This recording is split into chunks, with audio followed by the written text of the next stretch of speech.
Okay, let's get started. So I hope everyone had a good weekend. I hope everything's going okay so far this semester. Now we're sort of stuck in.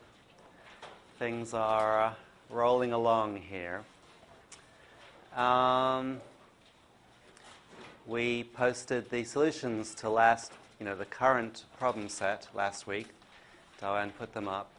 I hope that wasn't too confusing for anybody. Just to remind you, the idea is we're giving you solutions before the homework is due because we think this is going to make it easier for you to have a more successful learning experience. But the way to use them is, ideally, the way I would use them is not look at them first. Look at the question first, try and figure it out, have a go at doing it.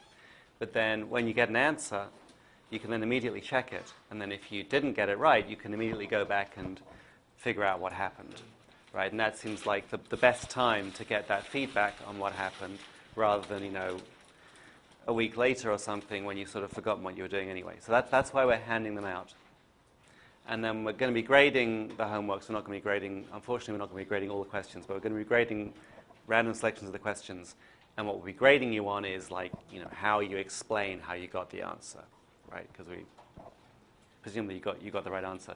And I guess if you submit a homework that doesn't get the right answer but has a reasonable amount of, reasonable approach, that's okay, right? But that's what we're grading you on, is just seeing that you've got the work right, the approach right. But this is an experiment. I haven't done it before, so let me know if there are any issues or problems with that. Any other questions or anything before we get going? Okay, so last week we were talking about processing of signals in the time domain. We introduced this key idea of convolution, and then we went through the formal definition of linear constant coefficient difference equations, which are the mathematical generalization of these kinds of discrete time systems. Generalization in the sense that there's no distinction there's no sense of it being a particular machine, a particular system with an input and output. It's just a mathematical relation between two sequences. When we have a nice general mathematical formulation like that, there's a nice general mathematical solution. We went through the traditional pencil and paper solution of finding the characteristic equation, the characteristic polynomial, which gives you the complementary solution in terms of these modes that are a system whose left-hand side, whose output the feedback part, right, which just involves y. If it has a certain number of delays in it, means you're going to get a polynomial, a characteristic polynomial of a certain order. So if it has 2 delays, you're going to get a second-order polynomial up to lambda squared. And you get some roots from that. In general, you get as many roots as the order of the polynomial. And each one of those roots, a lambda I, is a mode. The y of n equals lambda I to the n is sort of a natural oscillation of the system that you're looking at. And then linear combinations of those modes can occur without any input, with the input x of n equal to 0. And so you get this natural sort of space of behaviors of this system, regardless of what the input is. That gives you the complementary solution, but you don't know the actual magnitudes of those different modes. And you look at the input, you find some portion of the output that's going to be driven by the input. If the input is a sinusoid, the output's going to be a sinusoid at that frequency, but with some different amplitude, which you have to figure out.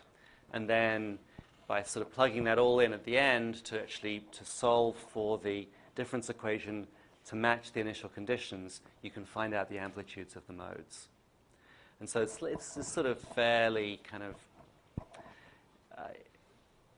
fiddly mathematical procedure with a bunch of algebra in it. But the big picture that I want you to get from that, it's nice from the there's always this attraction in these kinds of classes towards a nice mathematical procedure because something's very easy to test, right? And so there is this oh, this is great, we can set questions on this and we know what the answers are going to be. but that's, I kind of try and resist that because it's not a very practical thing, not something we're actually going to use.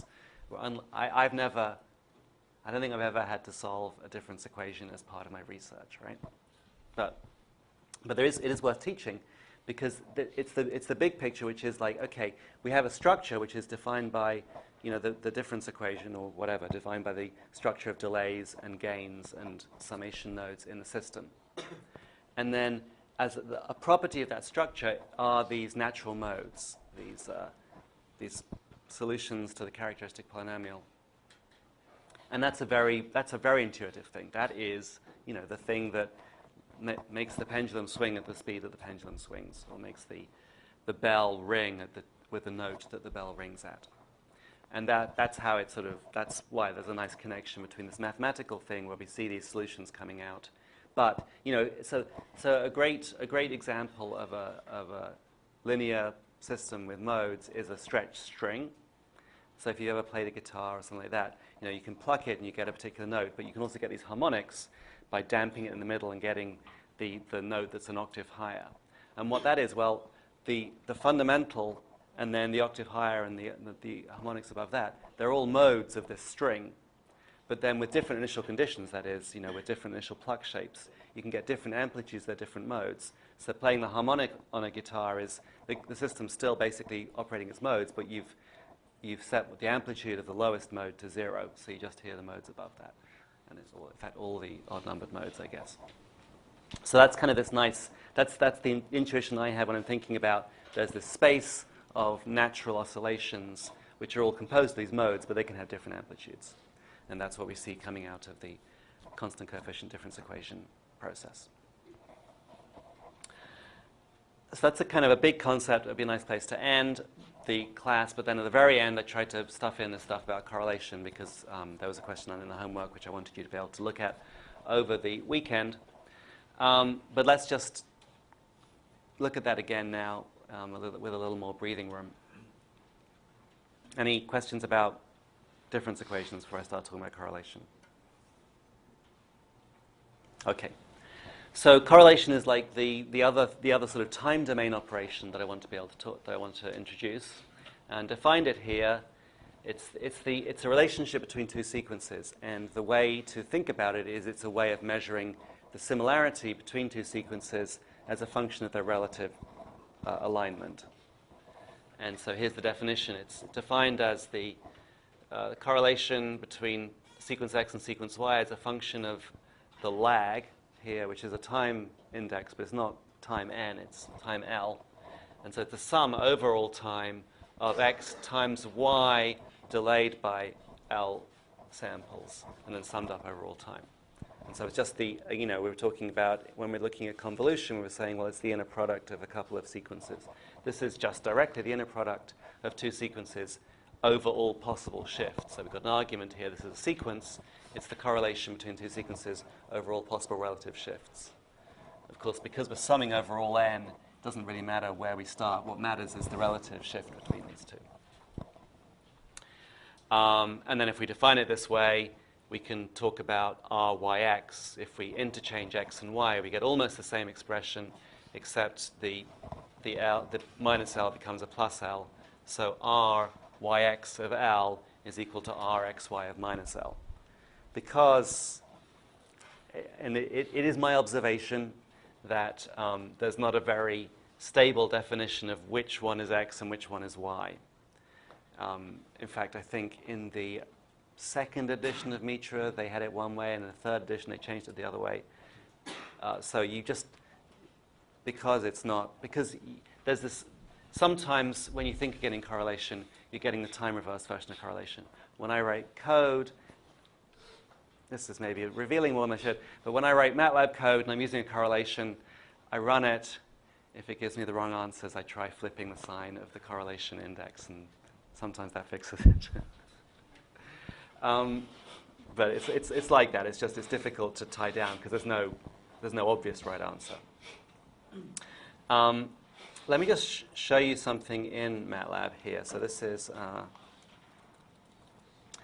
this idea that what we're trying to do with correlation is find the similarity between two signals. And a very common case for trying to find similarity is kind of like this classical radar case where you send out a pulse, it gets reflected back, but very, very low amplitude.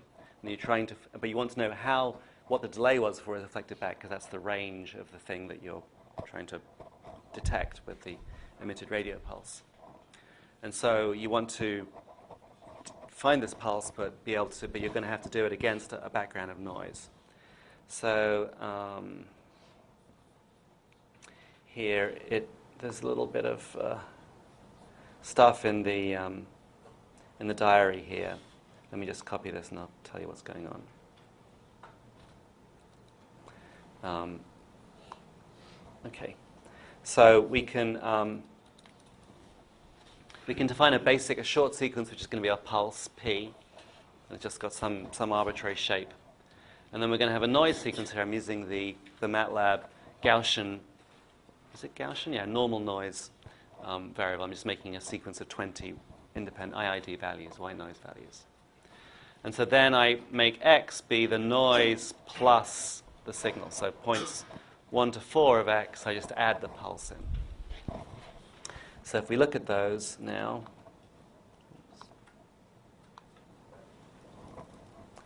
just going to plot them out in different things here. So here's the pulse at some point here. And it's whatever it was.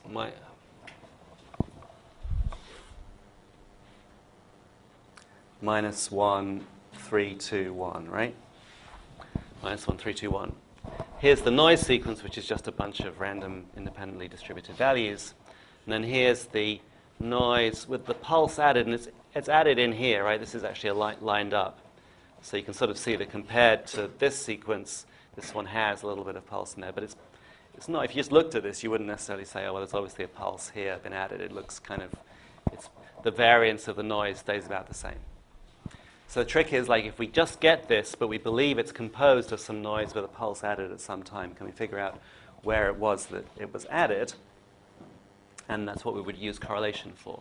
We would basically take this pulse sequence and then calculate the inner product of it against each possible offset within the noisy signal and then look for a maxima there. So I have this little animation here which just calculates that step by step and plots the results. If I was in the right directory. Okay. So this is now the same thing. This is the pulse, but I'm not stemming it. I'm just joining up the points. But it's minus 1, 3, 2, 1, right? And this is the noise sequence along here. And this is what I'm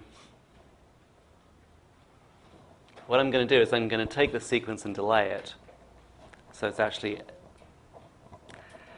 x of n minus l. On the slide it was y of n minus l. So maybe this should be x of n, this should be y of n if we're calculating r, x, y. But again, it's just labeling. But what happens is at each point I have this 4-point sequence. I take the inner product, and that gives me a value. So the first value was here, a little bit positive.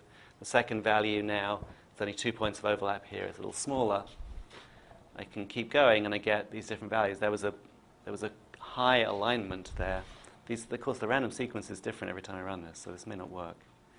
But every time we go along, we take a new point-for-point inner product. We get a new value coming out here, and there you go.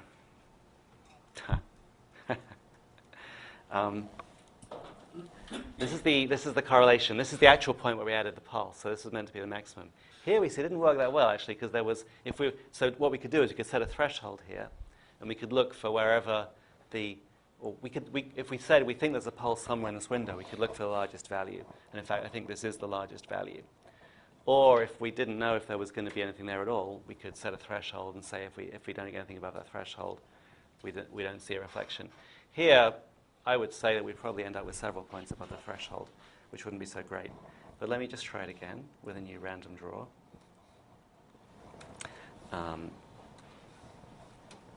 X equals n, and then x, and then...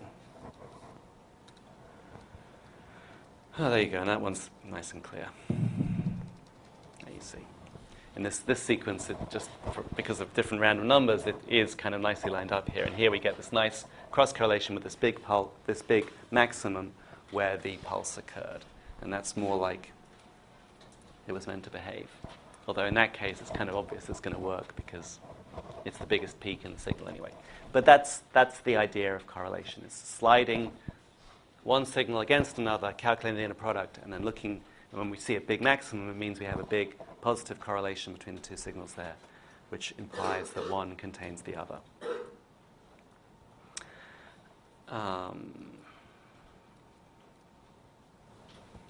Okay. So we notice that this looks quite a lot like convolution, except this is the convolution equation, right? X of k, convolution of two values as a function of n, two sequences as a function of n is x of k times y of n minus k summed over all k. We define correlation as x of k, x of n times y of n minus l summed over all n. If we just change the names of the variables, we can make it now a function of n instead of l to make it look more like convolution. We can make the summation variable k instead of n, and now it becomes x of k, y of k minus n. And so the only difference here is the sense of the second sequence, right? One is in convolution, the k's go in opposite directions.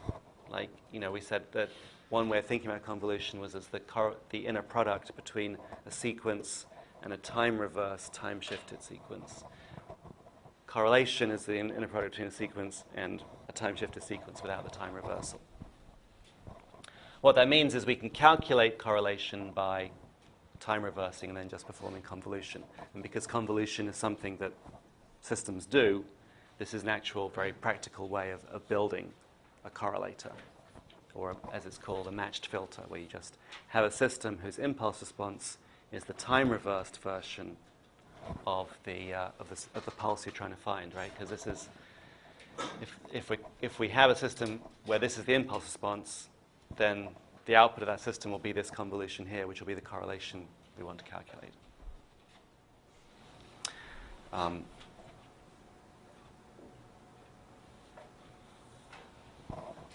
We can talk about correlating a signal with itself, which is called autocorrelation. So RXX is just RXY, but with y equal to x. Because of that, because we know that if we interchange these two variables here, we get the time-reversed version of the correlation sequence. So that means that RXX of L must be equal to RXX of minus L, which is to say RXX has to be symmetric around 0. The 0 point itself is just the sum over all n of x of n times x of n, or the sum over all n of x squared, which is normally something, for a real sequence, it's the energy of the sequence, right? It's just the sort of the sum of the intensity of the signal over all time.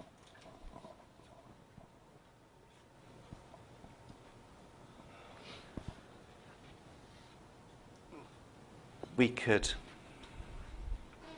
yes, I'm not dealing with complex sequences here. Typically, we would actually define this with conjugation, so even if x was complex, we'd still get the energy of the signal.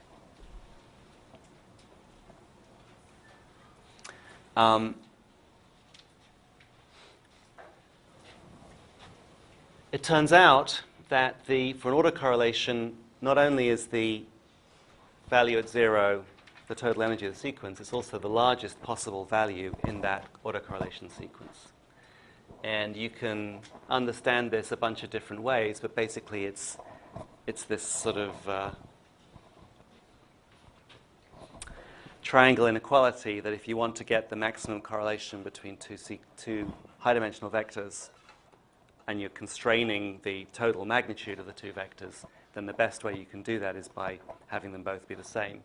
The way that makes most sense for me is this thinking about the inner product as the geometric inner product, the distance between as a way of something you can do with two vectors in some high-dimensional space. In that case, the inner product is which is just the pointwise multiplication of their individual dimensions, but it's also equal to the magnitudes times the cosine of the angle in between them. So this is obviously maximized if you hold these magnitudes constant. It's maximized when the angle in between them is 0, which means that they're pointing in the same direction, which means that they have the same values in every dimension, or at least they're proportional to each other in every dimension. I'm sure you've seen this idea before. Maybe you have your own way of understanding it. But this is the case that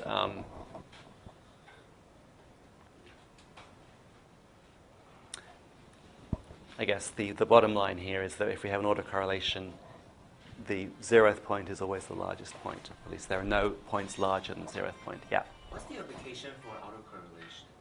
So, yeah, what is the application for autocorrelation? So correlation is finding one signal as being similar to some part of another signal. Autocorrelation is finding that a particular signal is similar to itself with a particular shift. And in particular, well, there are various ways of understanding that, but one is like, well, if I have a signal, I shift it by a little bit, how much does it change? How rapidly does it change? If the correlation drops only slowly, it means the signal doesn't change that rapidly. It's correlated with local versions of itself. And that basically means it's sort of moving slowly. Right? So that's kind of interesting. If the correlation drops and then goes up again, it means, okay, well, the signal has some stuff going on, but then it starts to repeat. And that's a signal that's periodic or has some periodicity to it. And so those are both very important situations. If a signal, one thing that you might want to know is like, well, I've got like in a situation, in this acoustic situation, if I was speaking and then there was a wall behind me, and so my voice was bouncing off the wall, in an extreme case that would be you'd hear my voice and you'd hear an echo. With smaller delays, you can't hear the echo. But if you measured the signal, you'd be able to see, if I made a very, very sharp blip, you'd see the signal and you'd see the echo. If you wanted to do that more systematically, you could calculate the autocorrelation of the signal that you hear, and you say, oh, look, every time there's a little feature here, something similar to that occurs a little bit later. The autocorrelation would sort of even out the property. If you did it over a very long amount of signal, it would even out the properties of the source, but you'd see this consistent echo coming out. So it's actually quite a useful way for measuring, for blind measurement of channel characteristics. We'll see some of that later. Okay, so this is the point I was making. If the signal itself is periodic, so if x of n is equal to x of n plus big N, where n is the period. Yeah? Yeah. Can you just explain why exactly is the correlation at n is 0 the maximum? I mean, autocorrelation at 0 Yeah. is maximum. I mean, Yeah. that is the maximum. Yeah. I kind of fudged on that. Basically, so the argument is, if you have the fact is that if you have two sequences, two high-dimensional sequences, so let's say they could be three-dimensional, they could be 100-dimensional, they're sequences of some length, right? And you take their inner product, so you do a point-for-point multiplication. Let's say you've got one sequence which is predefined, and then you can choose another sequence, and you're trying to choose the sequence that will give you the largest inner product, right? So it could be anything. Well, obviously, if you just have a second sequence which is very large, then the inner product is going to, if you scale up the second sequence, it's going to get larger. Okay, so now we're going to say, choose me a second sequence that has some constraint on its size, like maybe that its total energy is fixed, that now gives me the largest possible inner product. And the solution to that is, okay, you want the second sequence to be proportional to the first sequence. So when the first sequence is large, you want the second sequence to be large on those points in those dimensions. When the first sequence is negative, you want the second sequence to be negative on those dimensions. When the first sequence is close to 0, you want the second sequence to be close to 0. And this is my way of thinking about it, that if you think about these point vectors in high-dimensional space, then you want them pointing in the same direction in every dimension. But that's not tremendously transparent to me that that's the solution. But it's sort of, another way of thinking about it is, because of the nonlinearity of x squared, if you've got some mass, some large dimension, and you put it on any of these things, you want to put your largest part on the thing where it's large in the other dimension, because then you get the power of x squared and it gets super large. If you put this large bit on something that's small, you've kind of wasted it. So that's what comes out. You could prove it with, like, just differentiating the piecewise product, and you'd get this coming out. But that's the idea, that if you have two signals and they're both the same magnitude, so now if I'm shifting these signals both next to each other, the total energy stays the same. When are they going to give the largest inner product? It's when they're proportional, which is when they line up, and that's at lag 0. So two signals that they happen to be the same signal, at all lags other than 0, they're probably not identical, unless it's periodic. But in general, they won't be identical. But at 0, they will always be identical, so that's going to give you the biggest pulse. Okay. So here's the situation where there is a second alignment, or in fact, there's infinitely many alignments where they do line up perfectly.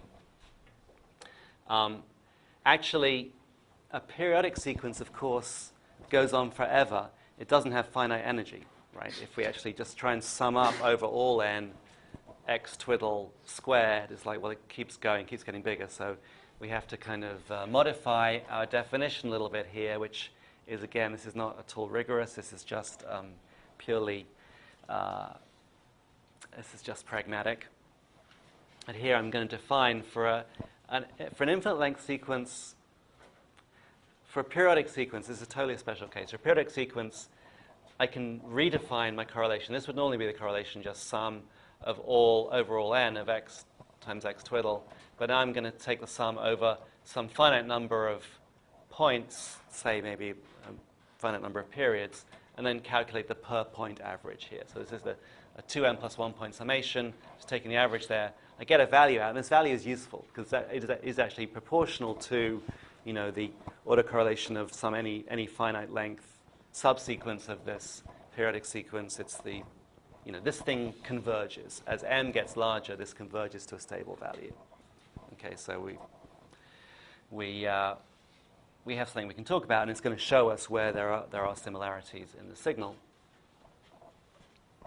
And I guess so. We're just defining it here. That this is going to, for any stretch of m, as we let m get larger, it's going to converge to what we'd get with the autocorrelation of exactly one cycle of this, because every cycle repeats, so the whole thing just behaves the same. And then when we've done that, the zeroth index is now the total energy of one cycle, which we can call the power. This is the per sample energy average energy of the periodic sequence. So if the time, a time normalized energy is power. And then we have this, that if we have the autocorrelation shifted by exactly one period, then, because of the periodicity of x, we end up with the same thing. So the autocorrelation of this periodic sequence is itself periodic. What that means is we have the maximum, because for any sequence, the zeroth value of the autocorrelation has to be the maximum, has to be the energy, or in this case, the power. But we're going to get that maximum recurring every n samples. It's going to be symmetric, but there's going to be a maximum of 0, maximum n, maximum minus n, maximum of 2n, maximum minus 2n, etc. So that's something we can look for. And again, if we have a sequence we're not sure if it's periodic or if it's maybe not exactly periodic but has some restricted range of periodicity, we can look for something that looks like a periodicity or a flanking peak in the autocorrelation, and it indicates the periodicity.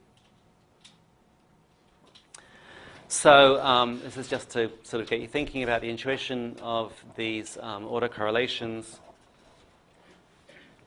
For any arbitrary signal, the autocorrelation is going to be large and positive in the middle, and it's going to have some shape, some arbitrary shape off here, but it's going to be symmetric around 0, and it's going to have its maximum, or certainly there's going to be no point at which it's larger than it is at the middle. It can go negative, because negative correlation is when a signal is approximately pointing the opposite direction in vector space. And if you have something like a sinusoid, if you shift it by half a cycle, then it's kind of negatively correlated with itself. So this thing can go negative, but then the negative excursion can never be larger than this magnitude here. It has to have maximum magnitude at 0. for periodic sequence, we have the same kind of thing of a maximum, but then we have this maximum recurring every period in both directions. It's still even. For a cross correlation between two sequences, none of that holds, right? So the value at 0 has no special properties. It's just because 0 is like just some arbitrary point of reference between two sequences. So it will have some maximum value because every sequence has to have a maximum, although it might not be unique. It'll go positive, negative, could be basically anything. So here's some examples of those. So here's a arbitrary little signal, x of n. Here's its autocorrelation. And these I did in MATLAB, so they're real signals, but they're not. They're finite length signals. Here's the autocorrelation. So here's 0. Here's 0 lag. Here's our maximum. And then we see here's the autocorrelation, which goes negative and then wiggles around. Could basically be anything, but it is symmetric around 0. This is a little bit of signal which is actually one of these speech vowel waveforms, and these are little pitch pulses. So this is, well, we don't have time here. We've got it in samples, but it's got a period of about 28 samples or something like that. And then what we see here is that here's this nice maximum in the middle. It's actually got a lot of oscillations, because it turns out even though there's this strong period here, there's also a weaker period here, which is actually the resonances of the vocal tract. There's a resonance in there which has got this little decaying exponential thing approximately, right? Like that little example we saw in pure data. So what happens in the voice is the glottal folds slap together, they excite this resonance, and then they do it again, etc. So here is the autocorrelation. Here is the flanking peaks, which are almost as large as this peak here, because it's almost a periodic signal. It isn't purely periodic, but it's pushing that way. And then here are these secondary peaks coming from these secondary peaks, and here these resonances. So now you see that the autocorrelation here tells us a lot about the structure of that signal. Of course, the signal itself tells us a lot about the structure of the signal too. But in some cases, the autocorrelation is a more stable thing to measure. I can take a fairly long signal, calculate its autocorrelation, and still look at it like this. Whereas this, if I'm having to look at the actual short-term signal, it's jumping around all over the place. Here are two signals, to give me a cross-correlation, and then the cross-correlation, in this case, does have some nice maxima, but it doesn't occur at 0. There's no particular symmetry or structure to it. So that's what we get with correlation.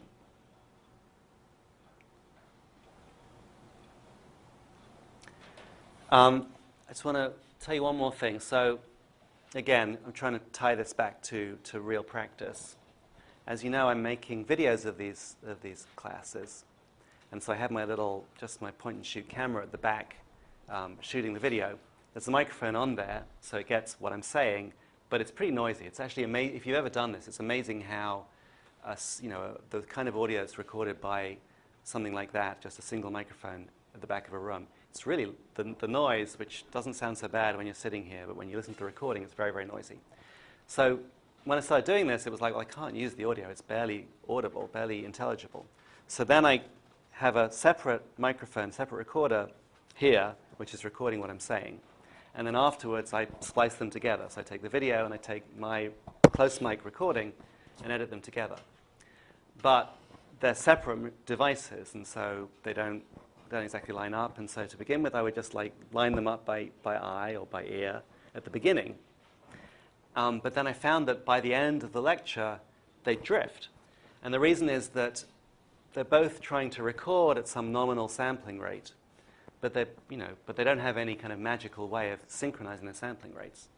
And it turns out they're using crystal oscillators. Crystal oscillators are normally pretty good to a few hundred parts per million. So, less than 1 part in 1,000. But 1 part in 1,000 over an hour-long lecture is like 3 seconds, 3,600-second lecture. That's a pretty big drift. And so even if it's just 100 parts per million, it's still going to be getting on for half a second off by the end of the lecture, which is really disturbing. If you can see someone talking, but their voice is either half a second early or half a second late. So I needed something better, and so what I was doing initially was I would line it up at the beginning, go to the end of the video, estimate the time skew, and then stretch the audio by the appropriate amount, and then redo it. Took me a long time. So I thought, well, I shouldn't have to do this by hand. So I wrote a MATLAB script, and what that does is it reads in the audio from the camera, reads in the audio from the recorder, and then goes through at every 10 seconds, takes out the windows and calculates their cross-correlation. And this is the plot. Okay, so this is seconds within the lecture, and this is like up to 4,200 seconds, something like that, 70 minutes. And then this is the short-time cross-correlation of these 10-second windows. And this is in seconds, so it's between 1 second and 2.5 seconds here. And now you can see that there's this drift. There's this peak in the cross-correlation. So at the beginning of the lecture, you know, the mic audio was like almost 2 seconds behind, because I started the mic a little later than the camera. But then it gradually marches forward. So by the end, it's only 1.7 seconds behind.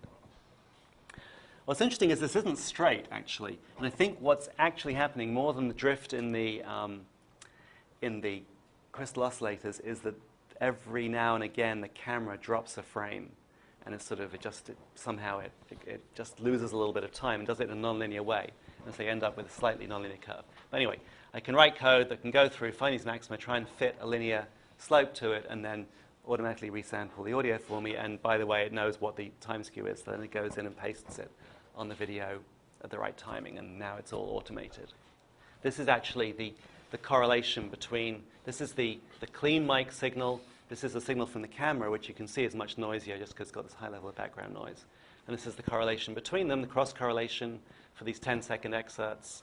And you can see here's this peak at 2 seconds, which is saying, well, you know, it's really kind of hard to see, but I guess it's this way. No, which way?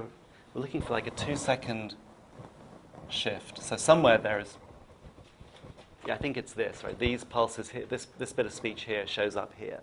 But the cross-correlation finds it for me without any ambiguity. I just look for the largest point in the cross-correlation.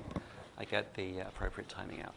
So this is something that actually is really useful. Yeah.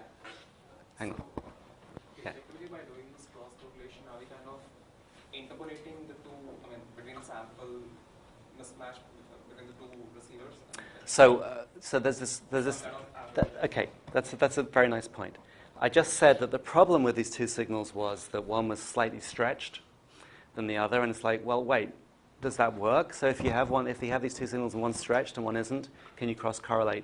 No, that wouldn't. If you stretch one, basically now you're messing up all the dimensions. Doesn't work. But the stretch is only 0.01%, and so on these 10 seconds of signal, which is 160,000 samples or something, it's only shifting me off by, if it's one part per 10,000, it's maybe one sample off by the end, or a couple of samples off by the end. That doesn't mess up the autocorrelation too much. It will mess it up a little bit, and as you continue to stretch it, it gets worse and worse. But at this level, by using a short-time correlation, I'm okay. I do a lot of this stuff because I'm in the audio, in the music stuff. We'll get someone will do some manual annotation on a music track. The Beatles, like there's this guy in London who went through all the Beatles tracks and manually labeled where all the chord changes are, which we can then use for chord recognition. But he can't. So he published. He said, okay, I've done all this work. You can use these annotations. But he couldn't send us his copies of the Beatles because their copyright and the RAAA would get upset if he sent the audio. So he sends out his annotation tracks. But we already have the audio here, right? We own a copy. So it's like, oh, that's fine. We'll just, try and line it up. But we have the same problem that, it turns out that his version wasn't quite the same duration because when they mastered the CD, they played the tapes, the magnetic tapes, and the magnetic tapes stretch over time. So there's, again, a small drift of less than 1 part per thousand. It's enough to mess up these things. So then it's like, okay, well, let's just run the correlation. I'll send him my audio. He can run a correlation. But now the stretch over that entire track, if I try and correlate the whole thing and get one answer, it doesn't work. So if I tried to correlate these whole things and get a single peak, the peak wants to be stretched between 1.5 and 2 seconds, and the whole thing gets blurred out. But the shorter the amount of time I do it over, the more compact that is, and so the easier it is to pick out. So I think that's what you were saying. It's like, wait, does cross-correlation solve this clock drift problem? No, it doesn't. But as long as the clock drift is small, we can ignore it for short segments, and then we can solve the problem over longer segments. So that said, the number of samples as well has to be like large enough, so that on an average we don't miss out. We don't feel like we're missing out on something. Well, so on the other hand, the advantage of cross-correlation, if I took just this little, quarter of a second or something, and compared it to this quarter of a second here, there's a lot of, these signals are very different. This one's got a lot of noise. It's also got the reflections of the room. They wouldn't give a terribly good similarity. It could be that my voice just happens to line up with the noise, and you get a noisy thing. As I stretch out the amount of time I'm taking the correlation over, then the noise parts, there's always some noise, random chance correlation, but it's all different places, so it averages out. But the true correlation, the fact that there's a little bit of signal that actually is in here, that stuff keeps adding up. And so over a shorter window, this is why I'm using 10-second windows. Over a 1-second window, apart from the fact that I want to be able to see a skew, which is within a 10-second thing, but even if I had it lined up, it would be very noisy. But as I get longer and longer, this thing gets clearer until we get to the problem where it's so long that I'm actually getting significant clock skew. So there's a trade-off there. Yeah. So I understand how you're doing this, but can you explain again? So if you have the autocorrelation of the signal, yeah. So you have a specific result. How does that result help you to fix the problem you're trying to fix? Can you please explain that? Yeah. So this is 4,000 something seconds of signal. Here's one window, which is one 10-second window of that, and here's the clean mic and the distant mic. And here's the correlation, which I calculated, has this nice big peak, says that they're 2 seconds skewed. And so this thing here, this sequence, I actually took it and I plotted it up like this. And I plotted it as the values there as this sort of grayscale. It looks kind of like gray, but you can see a few ripples in here. So actually vertically I've got many cross correlations here. And then the blackness is how high the values are. And so then the red point is I just took the largest point in every column. And then you can see that this maximum, this best time here, it's just under 2 seconds, which is the actual value here. But that was for the 10 seconds near the beginning of the lecture. When I do this towards the end of the lecture, it looks kind of the same, but now the maximum is at 1.7 seconds. And so that's what these red points are telling me, that in that particular time vicinity, what was the best time alignment between these two. At the beginning, the best alignment was by shifting them by 2 seconds. By the end, it was shifting them by 1.7 seconds. And I do whatever I have to do to make sure that works across the whole thing. Okay. Okay, so that's correlation. I hope that gave you some bit more insight into what it's good for. And now, only 45 minutes late, we can get on to this week's lecture.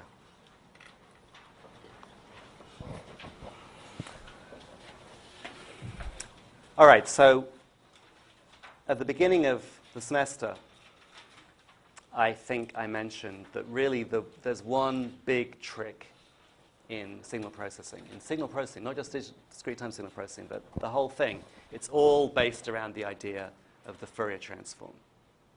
The idea that there's this equivalent representation for a signal in terms of sinusoids. And it doesn't sound like that much, really. But it isn't really that much. But it is pretty useful, and it gives us this whole set of tools that we can use for modifying signals and for getting information out. Up until now, we've just been working in the time domain, because things like difference equations, the systems that we build, they operate in the time domain, or they can very efficiently be implemented in the time domain. But now we can start talking about the transform domain, the Fourier domain, which is this kind of mathematical magic that's going to give us the way to work and do more interesting things. So this is now, and I know you've all seen the Fourier domain before, either in continuous time or quite likely in discrete time as well. So again, a lot of this will be stuff that you've heard before. But again, I want to go through it because I want to draw out some points and hopefully give you some additional insight into what's going on. So I'll talk about the basic idea of representing signals by sinusoids. And then we'll talk about how that works in the discrete time domain, which is basically, we're doing this, but we're assuming that we're talking about sequences rather than continuous time signals. And that's the discrete time Fourier transform, DTFT. And then we'll talk about what happens if I really want to do this on a computer. I don't only need discrete time, I need finite length. And so that's when we have the discrete time Fourier transform of a finite length sequence, we get the discrete Fourier transform, which is the thing we can actually calculate on our computers, the DFT. And then finally, we'll look at how we can use the DFT for convolution, which is one of the reasons that it's so powerful. Okay, so the basic Fourier transform idea from Joseph Fourier back in the 18th century is that if we have a signal which is periodic, so the signal itself repeats every period big T here. But it can be any shape, right? Just some arbitrary shape, but it has some arbitrary shape, but after T, it repeats again, does the same thing. Well, you can approximate that signal as a sum of sinusoids. In this case, I'm using cosine with an amplitude and a phase. That's like an arbitrary sinusoid. And these sinusoids are not any sinusoid, but just a sort of a discrete set of sinusoids whose frequencies are multiples of or whose periods are submultiples of the period. If we have a period T, we can talk about a fundamental frequency with frequency 1 over T. And so in cosine terms, that would be 2 pi on T times time. And then we're saying the sinusoids that we use are 2 pi on T times K, where K is an integer. So it's like some integer multiple of the fundamental frequency. We call these harmonics of the fundamental.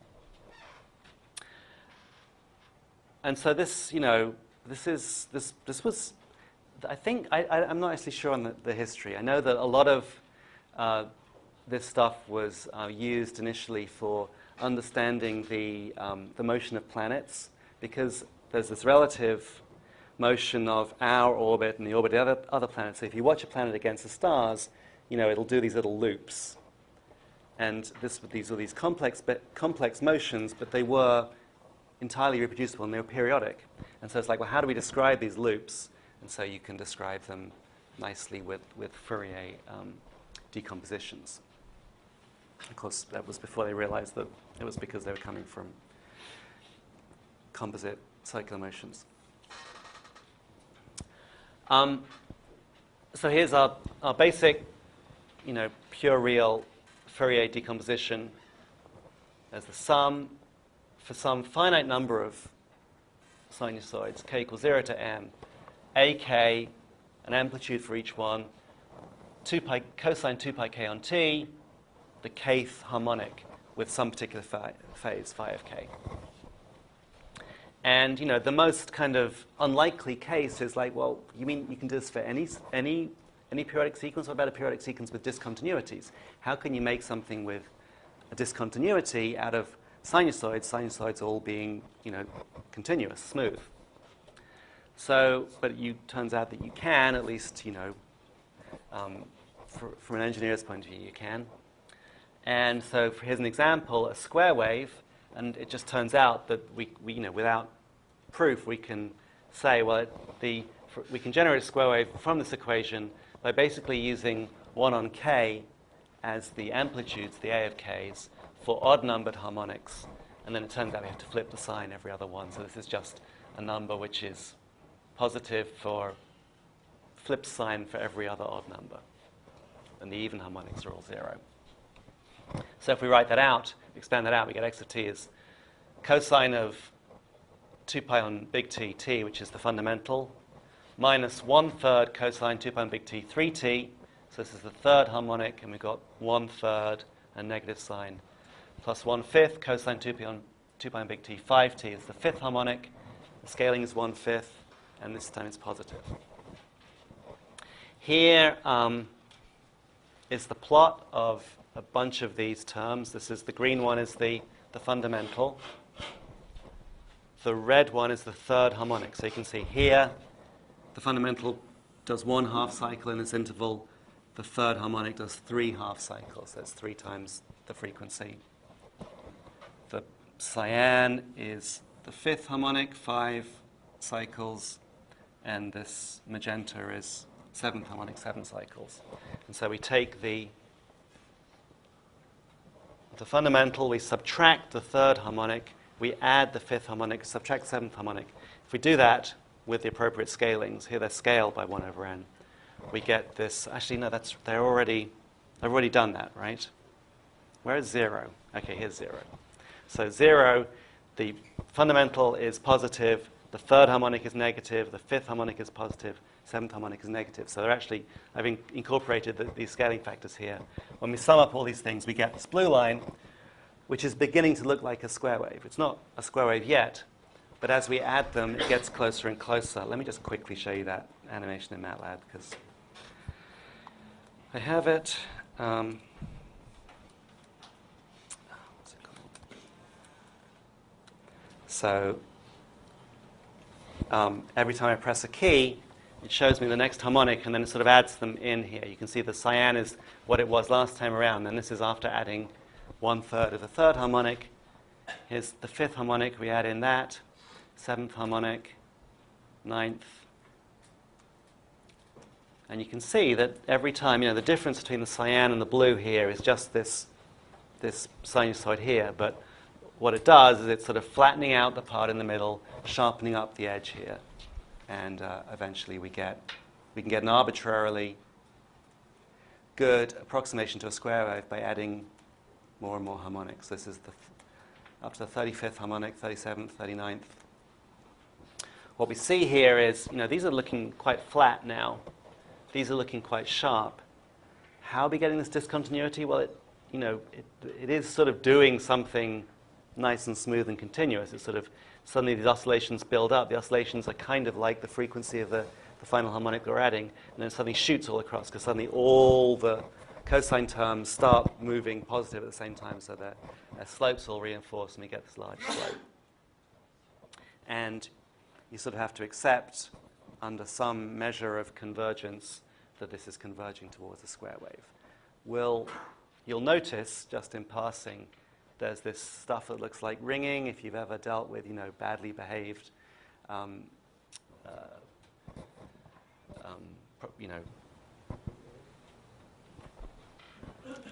amplifiers. A badly behaved amplifier will have this kind of behavior, ringing, and we'll hear more about that later. But it's still getting close to a square wave. In particular, in squared error terms, you can get it arbitrarily close to a square wave. Okay, so that's the basic idea, right? That we can take any sequence. If it's periodic, we can build out a sinusoid even if it doesn't look anything like a sinusoid. That was the idea, and it was a question. There was a question of proving it, and it became proved. So now we can use it. Okay, now, what this means is, if we have a periodic signal, we can plot it in the time domain. We can draw one cycle of its waveform. We've got it well defined. Or I can give you the amplitudes of the sinusoids, the amplitudes and the phases of the sinusoids, and it's also well defined. And so there's this second way of looking at the signal in terms of these coefficients. So these are now, as a function of the harmonic number k, the amplitude ak, and then here what I've done is, rather than letting ak go negative, I've defined it as strictly positive, but the phase here is the phi k inside the inside the cosine. So to get the negative numbers, I just give it a phase of pi, which is cosine of theta plus pi is negative cosine of theta. So we have this kind of, complex-like representation of these harmonics, but we can represent it by the set of harmonics. And what's interesting is that we started off with actually a continuous sequence, continuous function of time, and now we can represent it by a set of discrete values, although we might need a lot of them. We might need a countably infinite set of discrete values, but we've represented it. And in a sense, or not even in a sense, they are describing the same thing, right? I can either describe the signal in the time domain or in terms of its Fourier transform. It's Fourier coefficients here, which are what we're going to call a Fourier transform. But they're the same signal. It's not that like one's the true signal and one's like a derived thing. They're both the same things. It's just different ways of expressing the same things. And that's the mental jump of the Fourier transform. It's like it's not something you can do with time domain. It's another domain which is just as good as time domain. At least from math's point of view, it's equally valid. It has very similar properties. Rather than dealing with this magnitude and phase, we can use complex math, so we can express the Fourier decomposition like this. The periodic signal x twiddle of t is approximated by the sum over some finite range of harmonics of some complex constant c sub k, which is now a sub k times e to the j phi of k times e to the j 2 pi k on t. So this is now a complex exponential. I guess that c sub k needs a divide by 2 in it somewhere. But we have a positive going exponential and a negative going exponential. We have both of them because we have k for both positive and negative. So we can add them together. We can cancel out the imaginary parts. We can get cosines out. But with this form, we can also get arbitrary complex periodic sequences expressed, and then the C of k's will not be balanced. But this is basically the same expression, but just written in terms of complex exponentials. So I've sort of asserted that you can express a periodic sequence in this form. The big question then is, well, what are the C of k's? So if I've got my not a sequence, but a function. If I've got my function of time, and I want to express it in terms of its Fourier series representation, how do I find the coefficients? And the way you do it is one of these inner products again. You take and this is now an inner product over a continuous space, so it's very difficult to relate to like 3D vectors, but it's the same thing. We take the integral of the signal multiplied by one of these complex sinusoids, or it's actually its conjugate. We integrate that over one complete cycle of this periodic function, right?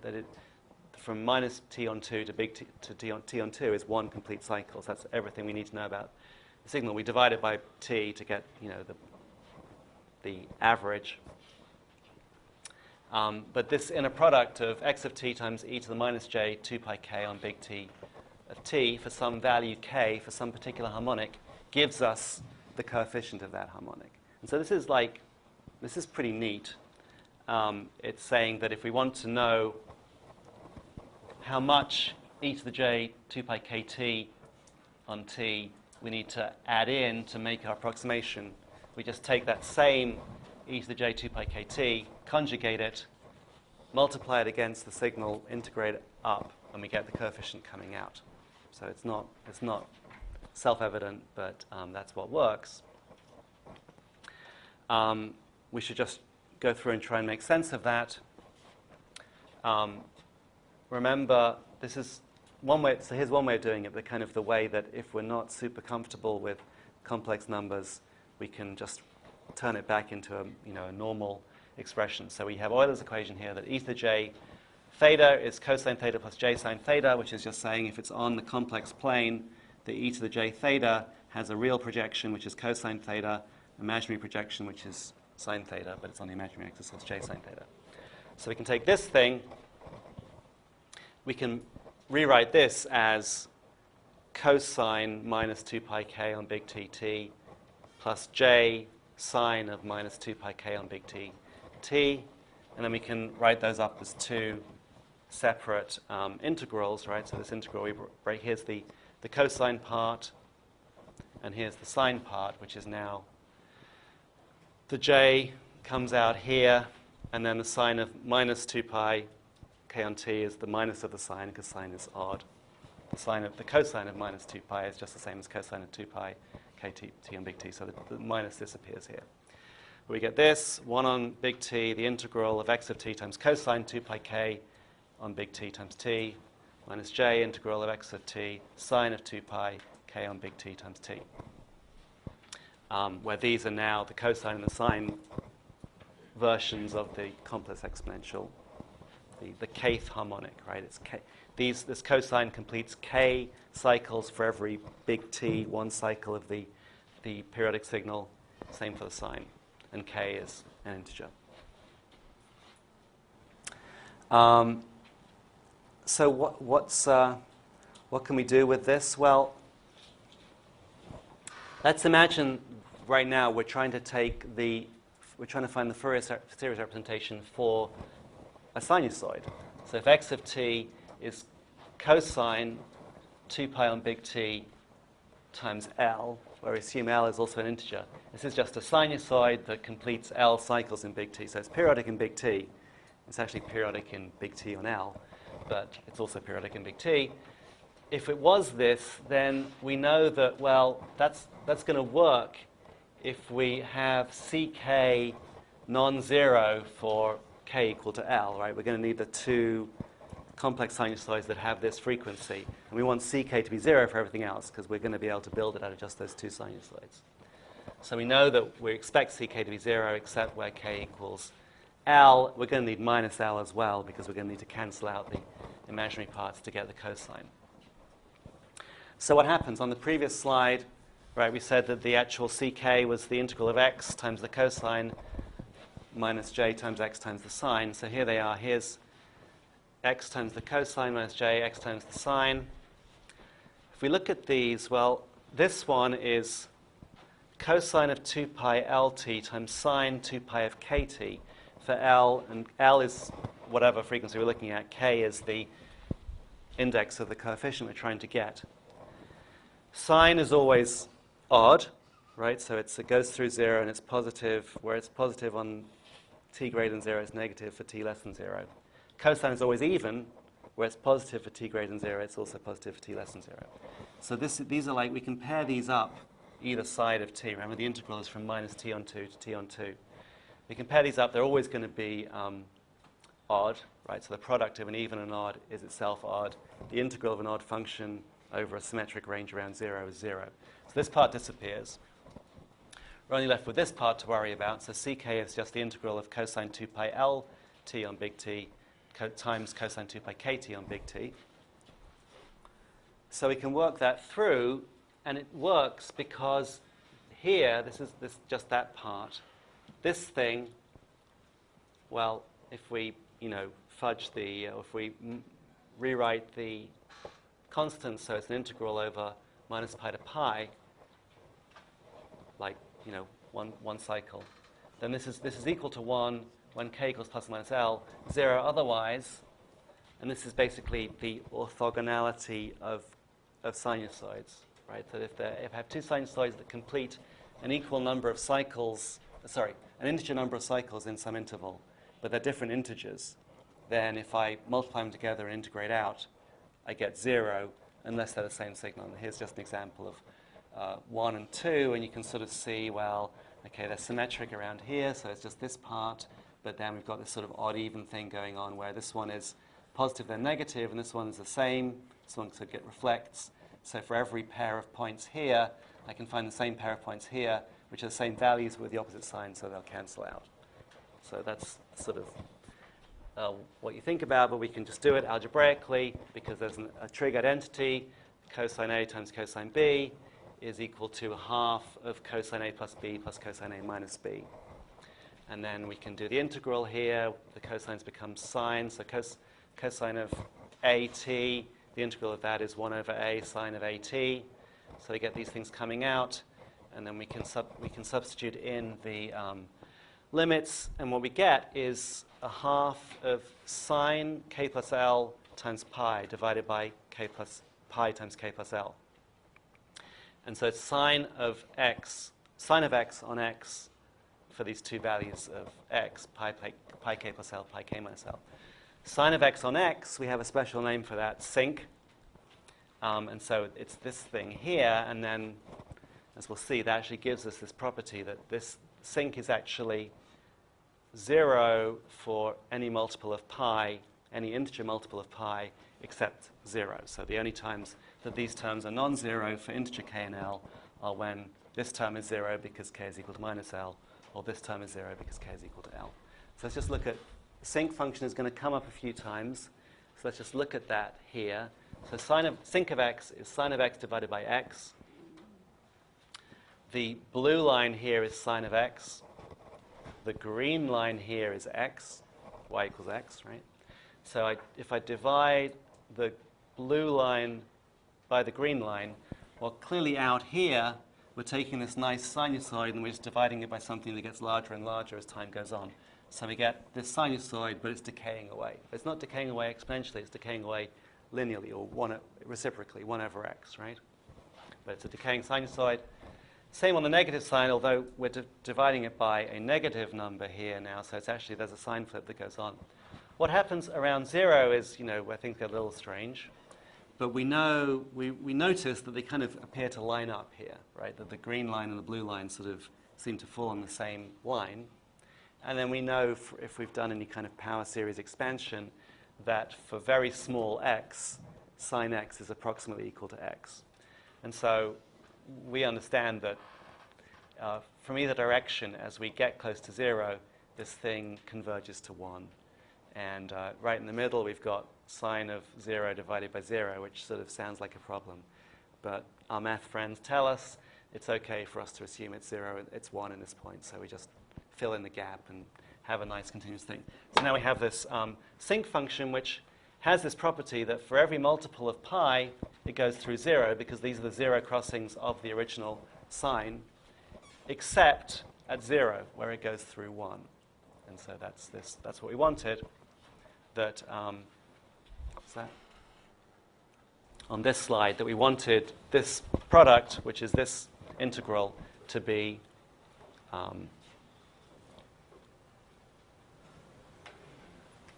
to be 0 for all values of k other than plus or minus L. It turns out that the actual value is a half, because to get our cosine L, 2 pi L on big T times T, we take the e to the j plus L and the e to the j minus L. We add them together. The sine parts cancel out. We get 2 cosine 2 pi L on big T, T. And so then we scale that by half to get the cosine 2 pi L big T on T coming out. So it all works. And I'm not super interested in, it's not that important to me to go through exactly getting the scaling constants right, although it is necessary for you to be able to do that. But that's why, for me, the high order bit is just like, yeah, it's something, it's a finite value at the right frequencies, it's 0 everywhere else. That's what we wanted to prove. That was what we're trying to get to, that if we use this identity for figuring out the CKs, it gives us the right CKs. It gives us just 2 of these complex sinusoids coming out, the ones that match the thing we're trying to analyze. If you remember, where we started from this was trying to find the CKs for this particular x of t.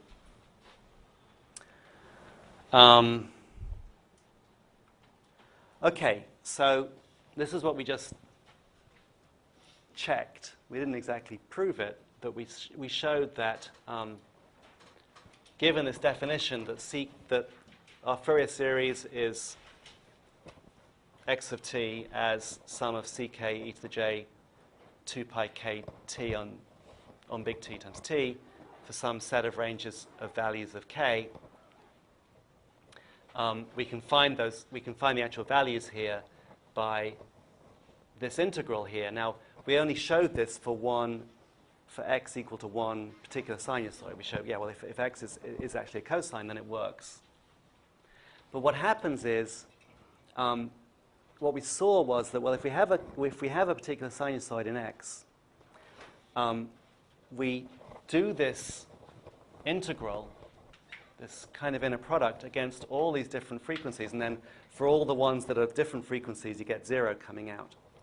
So it's like this integral picks out just one frequency term and then tells you how much energy there is in it, which gives you the C of k.